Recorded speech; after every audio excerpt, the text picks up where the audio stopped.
Good afternoon everyone. तो आज हम डिस्कस करेंगे what is soft power. Soft power क्या होती है।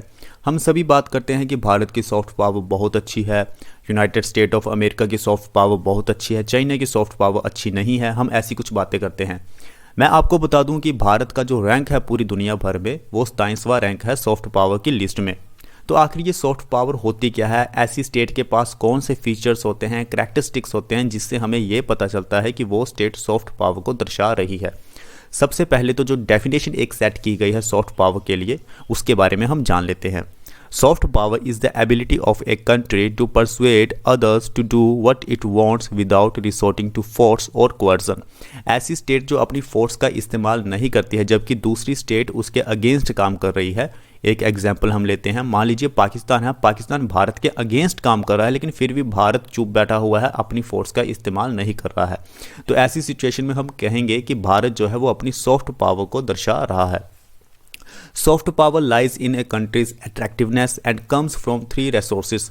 आप देख रहे होंगे कि आज पूरी दुनिया भर में भारत से बहुत सारे जो कंट्रीज हैं, बहुत सारे लोग भारत से प्यार करते हैं। तो वो क्या है, वो भारत की एक अट्रैक्टिवनेस है। That comes from three resources. Its culture, Bharat का कल्चर पूरी दुनिया भर में फेमस है, आप सभी को पता है। इट्स पॉलिटिकल वैल्यूज़, भारत की पॉलिटिकल वैल्यूज़ भी बहुत अच्छी है। और भारत की जो फॉरेन पॉलिसी है दूसरी कंट्रीज़ के प्रति, जैसे भारत कभी भी किसी ग्रुप में शामिल नहीं होता है, नॉन अलाइन मूवमेंट में हम शामिल है। तो ऐसी चीज़ें दर्शाती हैं कि वो जो स्टेट है वो सॉफ्ट पावर को दर्शा रही है। अब हम बात करते हैं कि जो सॉफ्ट पावर है उस टर्म को कॉइन किसने किया था। The term was coined by an American political scientist Joseph in the late 1980s। 1980 के दशक में जोसेफ नाम के एक आदमी थे जिन्होंने ये टर्म कॉइन की थी सॉफ्ट पावर की। आगे और भी डिटेल में जानेंगे हम सॉफ्ट पावर के बारे में। सबसे पहले हम बात करते हैं कि भारत की सॉफ्ट पावर हमें कहाँ कहाँ देखने को मिलती है। सबसे पहले इंडिया स्पिरिचुअलिज्म, आध्यात्मिकता का ज्ञान। भारत के पास जो ज्ञान है, स्पिरिचुअल नॉलेज है, वो पूरी दुनिया भर में कहीं भी नहीं है। तो ये भी भारत की एक सॉफ्ट पावर है जो एक अट्रैक्टिवनेस क्रिएट करती है जिससे बहुत सारी कंट्रीज़ जो है वो अट्रैक्ट हो रही है भारत से। हम इंटरनेशनल डे सेलिब्रेट करते हैं योगा का, तो देख लीजिए योगा भी एक सॉफ्ट पावर है। मूवीज़, टेलीविज़न दुनिया भर में फेमस है। नॉर्थ कोरिया में, चाइना में, मिडिल ईस्ट में हर जगह भारत की मूवीज़ देखी जाती हैं। Classical and popular dance music पूरी दुनिया भर में फेमस है।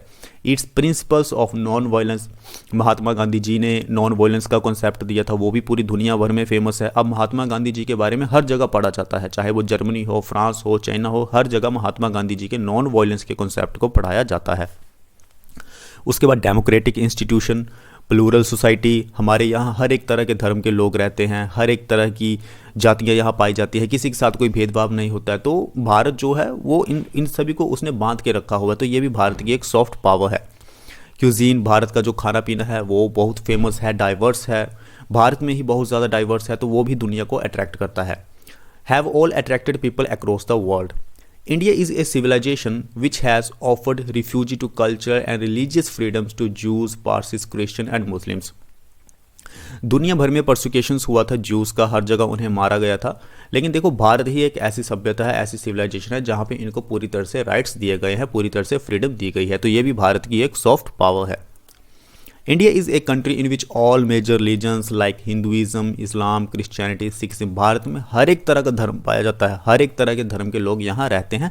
को exist which has been the strength of India, और यही भारत की ताकत है, भारत की सॉफ्ट पावर है। इंटरनेशनल डे ऑफ योगा, जैसे मैंने आपको बताया, international day of yoga reflects yoga's immense popularity worldwide, underscoring its richness as a soft power resource। India's attempts to use its soft power to revive the historical links with the region appear to be a bearing fruit। अब जैसे south east Asia है, उसके साथ हमारे historical ties बहुत ज़्यादा है, historical links बहुत ज़्यादा है, तो वो भी हम रिवाइव करना चाहते हैं। तो ये भी दर्शाता है कि भारत की सॉफ्ट पावर क्या है। अब हम बात करते हैं कि सॉफ्ट पावर होने के क्या क्या फ़ायदे होते हैं, भारत को इसके क्या क्या फ़ायदे मिलेंगे। A strong nation brand and positive soft power perceptions allow a nation to promote itself as a place for people to visit. दुनिया भर के लोग जो होंगे वो अपना वीज़ा लगाएंगे भारत में, वो भारत में आना चाहेंगे, भारत की संस्कृति को जानना चाहेंगे, भारत में ज्ञान अर्जित करना चाहेंगे। भारत एक अट्रैक्शन स्टेट बन जाएगा पूरी दुनिया भर में। तो ये एक सॉफ्ट पावर के बेनिफिट होते हैं। अब मैं आपको कहूं कि आप भारत में आना चाहते हैं, मान लीजिए मैं किसी अमेरिकन से पूछ रहा हूं कि आप भारत में आना चाहते हैं या सीरिया जाना चाहते हैं, ऑफ कोर्स वो कहेगा कि मुझे भारत में आना है, क्योंकि भारत में प्रोटेक्शन है, भारत में सॉफ्ट पावर है, भारत में आज़ादी है। सीरिया में ऐसा नहीं है, क्योंकि सीरिया जो है वो एक डिस्टर्ब्ड स्टेट है।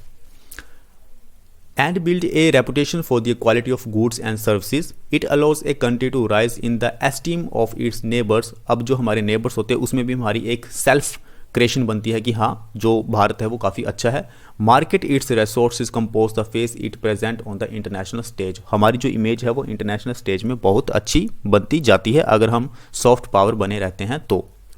अब हम बात करते हैं soft power in Indian discourse. जैसे ही हमारा देश आज़ाद हुआ था हमने नॉन अलाइंड मूवमेंट की शुरुआत कर दी थी, यानी कि हम किसी भी ग्रुप में शामिल नहीं होंगे, चाहे वो कम्युनिस्ट का ग्रुप हो, चाहे वो कॉलोनियलिज्म का ग्रुप हो, इंपीरियलिज्म हो, चाहे कुछ भी हो, हम किसी भी ग्रुप में शामिल नहीं होंगे, हम किसी का भी सपोर्ट नहीं करेंगे। Non align movement as a founder of the non align movement, a sound critic of imperialism and colonialism and a proponent of disarmament. Bharat कहता है कि हथियार होने ही नहीं चाहिए, हथियारों को तो गिरा देना चाहिए। India presented value based policy, India जो है प्रेजेंट करता है वैल्यू बेस्ड पॉलिसी होनी चाहिए जिसमें कि सभी का भला हो, इंक्लूसिव डेवलपमेंट हो, that generated goodwill specially among the developing countries, जिसमें डेवलपिंग कंट्रीज को भी एक ताकत मिलती है कि यस वो भी एग्जिस्ट करते हैं इस दुनिया में। तो ये है भारत की सॉफ्ट पावर जो पूरी दुनिया भर में जानी जाती है। तो आज हमने सॉफ्ट पावर के बारे में पढ़ा। मिलते हैं नेक्स्ट वीडियो में। Thank you.